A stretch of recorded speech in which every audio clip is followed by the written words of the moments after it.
Shalom saudara-saudara, selamat datang di Grace Healing Ministries. Hari ini saya akan berbagi dengan saudara-saudara sekalian bagaimana kita bisa menerima kesembuhan supranatural yang daripada Tuhan atau kesembuhan ilahi yang daripada Tuhan.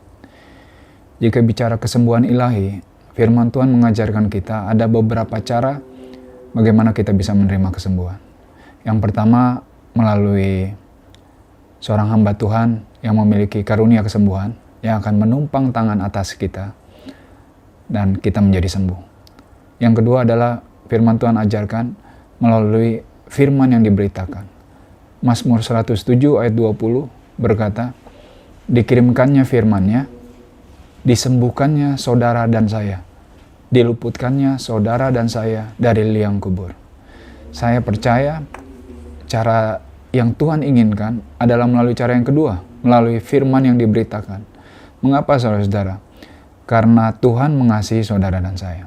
Karena jika saudara menerima kesembuhan hanya melalui seorang hamba Tuhan yang memiliki karunia kesembuhan, hamba Tuhan tersebut tidak akan selalu hadir di dalam hidup saudara dan saya. Tetapi jika saudara dan saya menerima kesembuhan melalui kebenaran firman Tuhan, melalui firman yang diberitakan, kesembuhan saudara dan saya adalah kekal, dan itu yang Tuhan inginkan. Saudara akan belajar bertumbuh di dalam kebenaran firman. Firman itu kian lama, kian kuat, berakar kuat dalam kehidupan saudara dan saya. Sehingga kapan saja ketika sakit itu datang kembali, saudara siap bagaimana menghadapi sakit tersebut. Karena saudara, firman tersebut sudah tumbuh, berakar kuat di dalam kehidupan saudara dan saya. Berbeda hal jika saudara menerima kesembuhan melalui seorang hamba Tuhan yang diurapi. Ketika sakit penyakit itu datang, hamba Tuhan itu kemungkinan besar sudah tidak ada lagi di dalam kehidupan saudara. Dan saudara tidak tahu bagaimana berdiri di atas kebenaran firman, karena saudara, istilah saya, meminjam iman dari hamba Tuhan tersebut. Hari ini kita belajar, kita akan langsung masuk ke dalam kebenaran firman Tuhan, bagaimana kita bisa menerima kesembuhan yang daripada Tuhan. Mari kita buka Mazmur 103 ayat 3. Firman Tuhan berkata, Dia yang mengampuni segala kesalahanmu, yang menyembuhkan segala penyakitmu. Ayat 4, Dia yang menebus hidupmu dari lubang kubur, yang memahkotai engkau dengan kasih setia dan rahmat. Saya ulangi saudara-saudara, ayat 3 berkata, Dia yang mengampuni segala kesalahanmu, yang menyembuhkan segala penyakitmu. Jadi jika kita perhatikan firman Tuhan tersebut, firman Tuhan ajarkan kepada kita, sebelum kita menerima kesembuhan segala penyakit, kita perlu percaya bahwa kita sudah menerima segala dosa yang diampuni. Katakan segala dosa yang diampuni. Katakan bersama saya, segala sakit disembuhkan. Firman Tuhan tidak berkata beberapa sakit yang disembuhkan, saudara-saudara. Roh Kudus sengaja meletakkan kata segala di dalam ayat ini untuk meyakinkan saudara dan saya bahwa segala sakit disembuhkan Tuhan. Bukan hanya beberapa. Segala sakit. Kata segala itu berarti segala, saudara-saudara. Itu berarti termasuk sakit yang tidak ada obatnya. Itu termasuk sakit yang tidak dapat disembuhkan menurut kata medis. Termasuk sakit yang ringan. Termasuk sakit yang berat. Kata segala penyakit itu adalah untuk segala penyakit saudara dan saya. Tidak peduli apapun bentuk sakitnya, apapun namanya. Tidak peduli ringan atau berat, segala sakit disembuhkan. Tetapi sebelum saudara dan saya menerima kesembuhan segala penyakit, Mazmur 103 ayat 3 mengajarkan kita harus percaya bahwa apa? Bahwa Tuhan Tuhan mengampuni segala dosa saudara dan saya. Katakan segala dosa diampuni. Firman Tuhan tidak berkata beberapa dosa saja, saudara-saudara, tetapi segala dosa.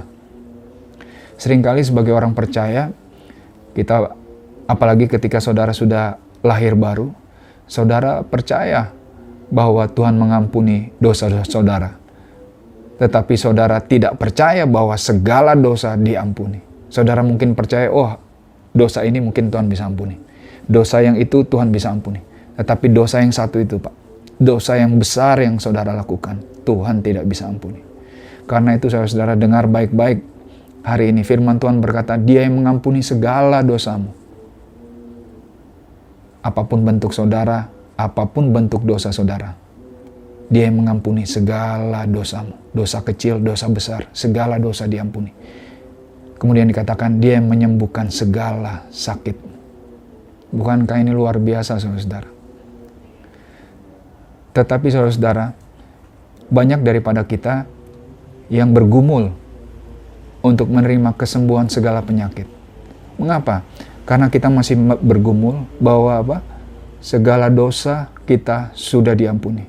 Terkadang kita masih ragu bahwa segala dosa sudah diampuni. Padahal dasar untuk menerima kesembuhan saudara adalah segala dosa yang sudah diampuni. Mari kita buka di dalam Roma 4 ayat 6 sampai 8. Roma 4 ayat 6 sampai 8 berkata demikian. Seperti juga Daud menyebut berbahagia orang yang dibenarkan Allah bukan berdasarkan perbuatannya. Kata berbahagia di situ di terjemahan aslinya berkata diberkatilah. Seperti juga Daud menyebut diberkatilah, blessed. Diberkatilah orang yang dibenarkan Allah bukan berdasarkan perbuatannya. Ayat 7. Berbahagialah, diberkatilah orang yang diampuni pelanggaran-pelanggarannya dan yang ditutupi dosa-dosanya. Ayat 8. Berbahagialah, diberkatilah manusia, diberkatilah saudara yang kesalahannya tidak diperhitungkan Tuhan kepadanya. Jadi saudara-saudara, untuk memahami bahwa segala dosa sudah diampuni, kita harus memahami apa yang terjadi di kayu salib Kristus, saudara. Karena seringkali yang membuat kita tidak menerima seutuhnya, tidak percaya seutuhnya bahwa segala dosa kita sudah diampuni, adalah karena kita belum menerima pewahyuan akan apa yang terjadi pada salib Yesus Kristus Tuhan kita. Jadi di salib Yesus, firman Tuhan berkata, Ia yang tidak mengenal dosa menjadi dosa bagi kita, supaya kita dibenarkan di dalam Dia. Jadi di salib Yesus yang tidak mengenal dosa menjadi dosa bagi kita. Di salib terjadi pertukaran ilahi, saudara-saudara. Katakan pertukaran ilahi. Divine exchange, pertukaran ilahi. Yesus yang tidak mengenal dosa menjadi dosa bagi kita. Jadi Yesus mengambil tempat kita di kayu salib. Dia tidak hanya mati bagi kita, saudara-saudara. Dia mati mengambil tempat bagi kita, orang berdosa. Dia bertukar tempat dengan kita. Dia yang tidak mengenal dosa menjadi dosa bagi kita. Supaya apa? Supaya kita dibenarkan di dalam Dia. Firman Tuhan katakan supaya kita dibenarkan di dalam Dia. Jadi kita yang orang berdosa dibenarkan di dalam Dia. Kita bertukar tempat dengan Yesus. Kita menjadi kebenaran Tuhan di dalam Kristus melalui pengorbanan Yesus di kayu salib. Jadi ada pertukaran ilahi di sana, saudara-saudara. Sehingga jika kita kembali ke Mazmur 103 tadi, dikatakan, Dia yang mengampuni segala dosa. Jadi kita tahu sekarang bahwa segala dosa kita sudah diampuni. Mengapa? Karena Yesus sudah mengambil tempat bagi kita. Dan kita tahu sekarang bahwa dosa kita, segala dosa sudah diampuni. Mengapa? Karena kita sudah dibenarkan di dalam Dia. Jadi Tuhan hari ini mengasihi saudara dan saya. Bukan hanya karena Ia baik saja, saudara. Salib Yesus yang membuat perbedaan. Hari ini Tuhan mengasihi saudara dan saya bukan karena Ia baik saja. Tuhan itu baik, tetapi Tuhan itu juga harus adil. He is righteous. Dia adalah Tuhan yang adil. Jadi Tuhan hari ini mengasihi saudara dan saya, mengampuni saudara dan saya. Kembali lagi ke Mazmur 103 tadi katakan, Dia mengampuni segala dosa saudara dan saya. Dia mengampuni bukan karena Dia baik. Dia baik, tetapi Dia juga harus adil. Jadi di salib, ya, itu adalah tempat di mana kasih Tuhan dan keadilan Tuhan bertemu. Karena Tuhan begitu mengasihi saudara dan saya, maka Ia, for God so loved the world, Yohanes 3 ayat 16 katakan. Karena Tuhan begitu mengasihi saudara dan saya, sehingga Ia memberikan anaknya yang tunggal, supaya kita yang percaya kepadanya tidak akan binasa, tetapi memperoleh hidup yang kekal. Jadi di salib, kasih Tuhan dan keadilan Tuhan bertemu. Tuhan mengasihi saudara dan saya, tetapi karena saudara dan saya sudah jatuh di dalam dosa, dosa itu harus dihukum, saudara-saudara. Dan karena Tuhan baik, Dia tidak hanya bisa mengasihi tanpa dasar, Dia juga harus adil, sehingga segala dosa saudara dan saya harus dihukum seberat-beratnya. Dan hukuman itu sudah diambil Yesus. Hukuman itu sudah ditimpakan pada Yesus, karena Ia yang tidak mengenal dosa menjadi dosa bagi kita. Yesus dihukum bagi saudara dan saya. Supaya apa? Supaya pada hari ini saudara dan saya bisa berkata bahwa apa? Segala dosa kita sudah diampuni. Mengapa saya perlu jelaskan itu, saudara-saudara? Mengapa saudara perlu tahu itu? Karena hanya orang yang percaya bahwa segala dosanya diampuni, ia akan bisa menerima bahwa segala sakitnya disembuhkan. Amin, saudara-saudara. Luar biasa firman-Nya, saudara-saudara. Saya kembali lagi ke Roma 4 ayat 6-8. Firman Tuhan berkata, seperti juga Daud menyebut, diberkatilah orang yang dibenarkan Allah bukan berdasarkan perbuatan. Ayat 7, diberkatilah orang yang diampuni pelanggaran-pelanggarannya dan yang ditutupi dosa-dosanya. Firman Tuhan tidak berkata, diberkatilah orang yang tidak pernah melakukan pelanggaran. Tidak, saudara-saudara. Firman Tuhan berkata, diberkatilah orang yang walaupun dia melakukan pelanggaran, tetapi pelanggaran-pelanggarannya diampuni. Firman Tuhan tidak berkata, diberkatilah orang yang tidak pernah melakukan dosa. Tapi firman Tuhan katakan, diberkatilah orang yang walaupun ia melakukan dosa, tetapi dosanya itu ditutupi. Mengapa? Karena salib Yesus membuat perbedaan. Ayat 8 dikatakan, diberkatilah manusia yang kesalahannya tidak diperhitungkan Tuhan kepadanya. Tahukah saudara, Daud ini sedang berbicara tentang realita saudara dan saya hari ini. Daud ini sedang berbicara tentang realita orang-orang yang sudah ditebus oleh Yesus, orang-orang yang sudah redeem. Itu adalah saudara dan saya. Daud ini sedang berbicara tentang kita, saudara-saudara. Makanya dikatakan berbahagialah, diberkatilah. Amin, saudara-saudara. Hari ini saudara dan saya adalah orang-orang yang diberkati. Mengapa? Karena saudara dan saya adalah orang-orang yang diampuni segala dosa dan pelanggarannya. Amin, saudara-saudara. Sekarang kita akan masuk. Mari kita baca Markus 2 ayat 5. Markus 2 ayat 5. Kita akan baca di sini, saudara-saudara, kisah ketika Yesus pelayanan di dunia. Di kota Kapernaum, dan dia sedang berkhotbah di sana. Kemudian ada seorang lumpuh yang datang kepada dia. Mari kita masuk langsung ke ayatnya, saudara-saudara. Markus 2.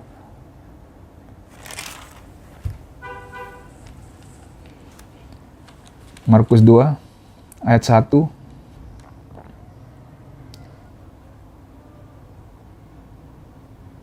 sampai ayat 5.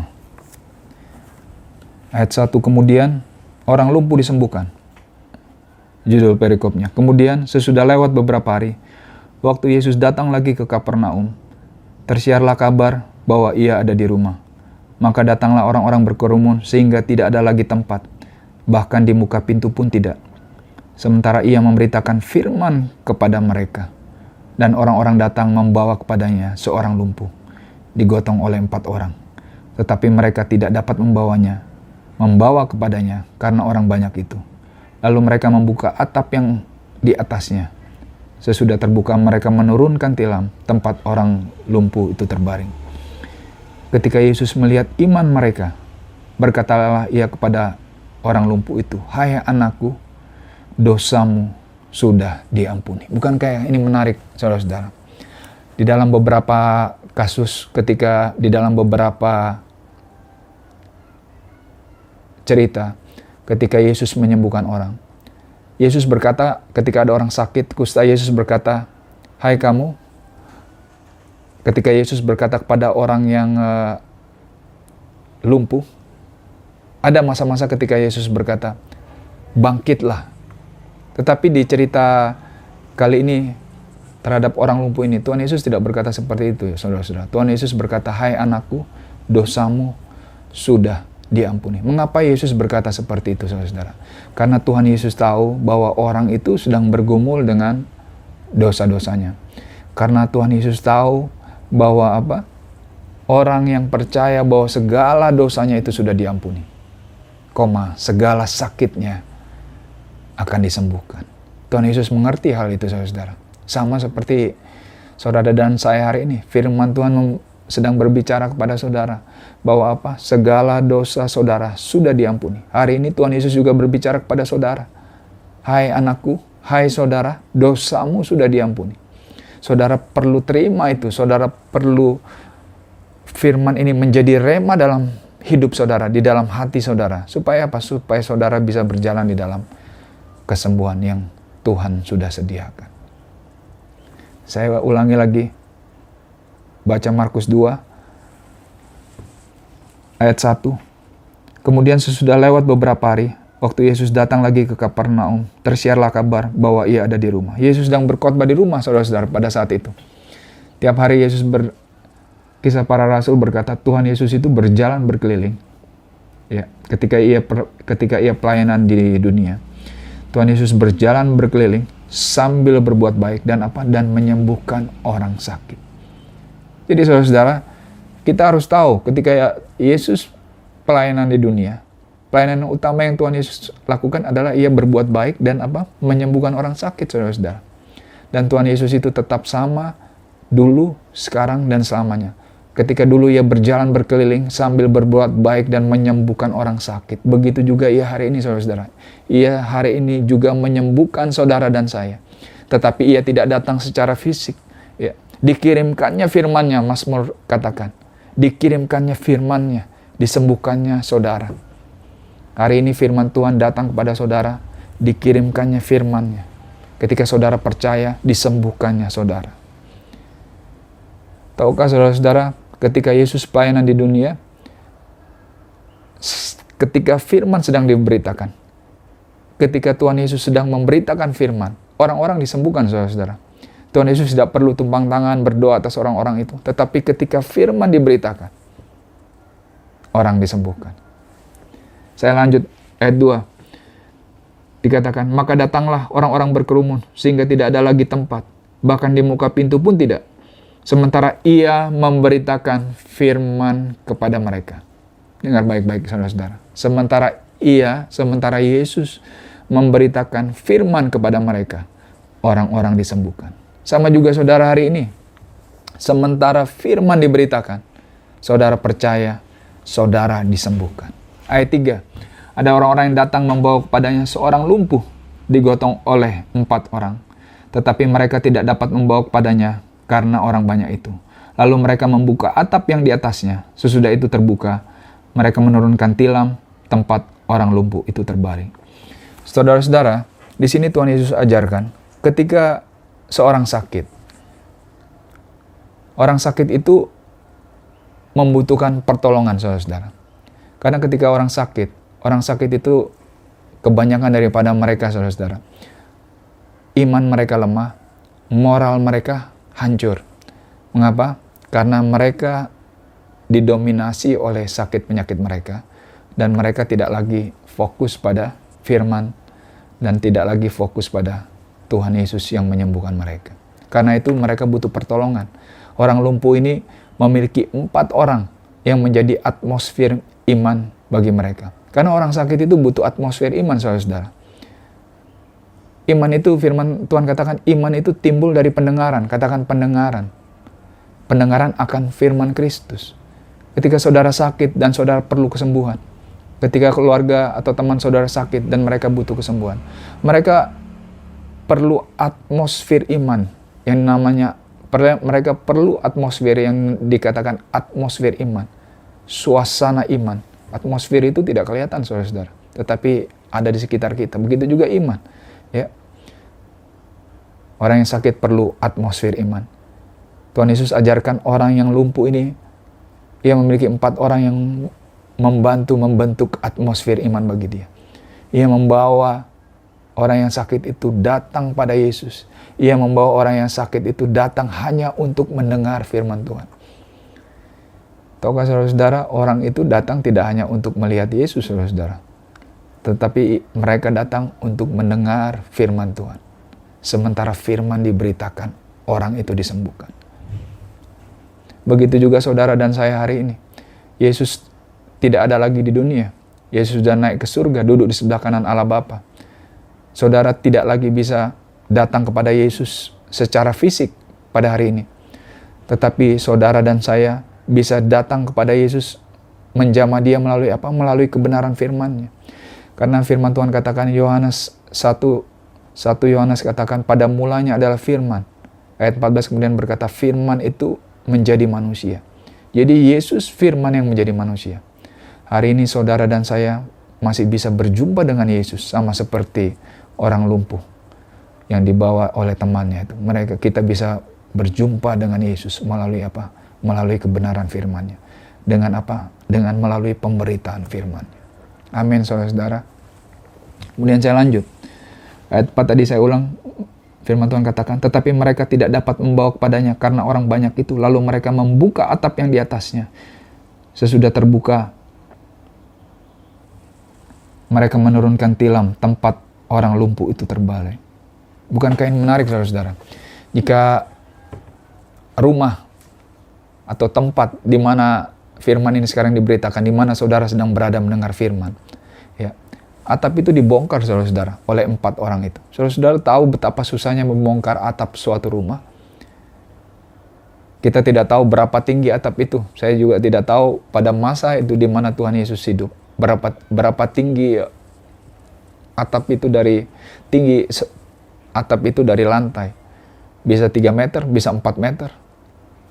Tetapi untuk naik saja kemudian membongkar atap itu membutuhkan suatu pekerjaan yang lumayan, saudara-saudara. Itu tidak mudah, saudara-saudara. Hanya untuk membongkar atap. Kemudian setelah membongkar, firman Tuhan berkata, mereka menurunkan orang itu. 4 orang tadi itu menurunkan mereka. Dengan tilamnya, dikatakan. Dengan kasurnya diturunkan orang lumpuh itu. Bukankah ini menarik, saudara-saudara? Karena itu, saudara-saudara, ketika saudara sakit, ya, keluarga saudara sakit, saudara memiliki teman, saudara memiliki keluarga yang sakit, saudara perlu bawa mereka datang pada Yesus. Saudara perlu bawa mereka untuk datang untuk mendengar firman-Nya. Karena firman Tuhan katakan, dikirimkannya firman-Nya, disembuhkannya mereka. Mereka perlu datang untuk apa? Untuk mendengar firman. Mereka perlu datang untuk bisa menerima pewahyuan akan kesembuhan. Karena iman timbul dari pendengaran akan firman Kristus. Kemudian saya lanjut, saudara-saudara. Ayat 5. Firman Tuhan katakan, ketika Yesus melihat iman mereka. Katakan, Yesus melihat iman mereka. Bukankah ini menarik, saudara-saudara, ya? Yang sakit ini adalah orang yang lumpuh. Tetapi firman Tuhan katakan, ketika Yesus melihat iman mereka. Firman Tuhan tidak berkata, ketika Yesus melihat iman orang lumpuh itu. Tidak, saudara-saudara. Firman Tuhan katakan, ketika Yesus melihat iman mereka. Wow, luar biasa ini, saudara-saudara. Rupanya, saudara-saudara, Tuhan Yesus ajarkan kepada kita. Ya. Ketika orang sakit, ya, ia perlu orang di sekeliling dia yang menjadi penopang iman bagi dia. Yang apa? Yang membentuk atmosfer iman bagi dia. Karena firman Tuhan katakan, terkadang Yesus tidak hanya melihat iman orang yang sakit itu, saudara-saudara. Memang ada di beberapa kasus, Tuhan Yesus ketika menyembuhkan orang, Tuhan Yesus melihat iman orang itu. Tetapi di dalam kasus ini Tuhan Yesus ajar, saudara dan saya bisa menjadi apa? Bisa menjadi support bagi keluarga atau teman yang sakit. Ya. Berdiri di atas firman kebenaran bagi mereka. Karena Tuhan Yesus katakan ketika Yesus melihat iman mereka. Luar biasa, saudara. Iman saudara bagi keluarga, bagi teman yang sedang sakit. Tuhan Yesus melihat itu juga, saudara. Amin. Kemudian dikatakan, ketika Yesus melihat iman mereka, berkatalah ia kepada orang lumpuh itu, hai anakku, dosamu sudah diampuni. Amin. Tuhan Yesus kembali lagi menekankan betapa pentingnya bahwa apa? Bahwa Seorang harus percaya dosanya sudah diampuni sebelum apa? Sebelum ia menerima kesembuhan segala penyakit. Amin, saudara-saudara. Pada Tuhan Yesus katakan ini, hai anakku, dosamu sudah diampuni. Padahal waktu itu ia belum mati di kayu salib, saudara-saudara. Tapi karena ia adalah Tuhan, Yesus itu hidup di luar apa? Di luar waktu. Ia berkata, hai anakku, dosamu sudah diampuni. Tuhan yang hidup, Tuhan yang juru selamat, yang akan berkorban bagi dia, yang akan mati bagi dia, sedang berkata kepada dia, hai anakku, dosamu sudah diampuni. Hari ini saudara-saudara dengar baik-baik. Tuhan sedang berkata kepada saudara melalui kebenaran firman-Nya. Dikatakan dia yang mengampuni segala dosamu. Segala dosa saudara dan saya hari ini sudah diampuni. Kemudian dikatakan dia yang menyembuhkan segala sakit. Ketika saudara percaya segala dosa diampuni, terimalah segala kesembuhan yang daripada Tuhan, saudara-saudara, hari ini. Karena firman Tuhan katakan, today is the day of salvation. Firman Tuhan tidak pernah berkata, besok or tomorrow is the day of salvation. No, firman Tuhan berkata, hari ini adalah hari keselamatan. Tuhan selalu berkata hari ini. Ketika saudara dengar firman Tuhan hari ini, firman Tuhan katakan, hari ini adalah hari keselamatan. Hari ini adalah hari ketika Tuhan menyembuhkan kamu. Amin, saudara-saudara. Puji Tuhan. Saya berdoa saudara-saudara diberkati oleh kebenaran firman Tuhan pada hari ini. Saya akan berdoa untuk saudara yang sedang sakit hari ini. Saya berdoa saudara juga menerima roh hikmat dan roh pewahyuan akan firman yang saudara dengar. Akan apa? Akan segala dosa sudah diampuni. Akan karya salib Yesus Kristus bagi saudara dan saya hari ini, supaya saudara bisa menerima kesembuhan segala penyakit yang daripada Tuhan. Amin. Mari kita berdoa. Terima kasih Tuhan. Hamba berdoa untuk mereka yang sedang menonton Tuhan melalui channel ini. Mereka yang sedang sakit. Hamba berdoa untuk roh hikmat, roh pewahyuan. Firman-Mu berkata, diampuninya segala dosa mereka, disembuhkannya segala sakit mereka. Hamba berdoa Tuhan untuk pewahyuan ini, bahwa segala dosa mereka sudah diampuni. Tidak peduli apapun dosa mereka, segala dosa sudah diampuni. Terima kasih, salib Yesus membuat perbedaan. Terima kasih, firman-Mu berkata, segala sakit sudah disembuhkan. Apapun bentuk sakit mereka, bahkan sakit yang tidak ada obatnya, bahkan sakit yang tidak ada namanya, segala sakit sudah disembuhkan. Bahkan sakit di mana dokter dan medis sudah angkat tangan, firman-Mu berkata segala sakit sudah disembuhkan. Aku berdoa, roh hikmat, roh pewahyuan turun atas anak-anak-Mu yang mendengar melalui channel ini. Roh pewahyuan turun atas mereka, bahwa mereka, segala dosa mereka sudah diampuni, bahwa segala sakit mereka sudah disembuhkan di dalam nama Tuhan Yesus. Terima kasih Tuhan Yesus. Dalam nama Tuhan Yesus kami berdoa. Kita yang sudah percaya menerima kesembuhan daripada Tuhan, kita sama-sama katakan amin. God bless you saudara-saudara. Sampai jumpa di lain. You are the God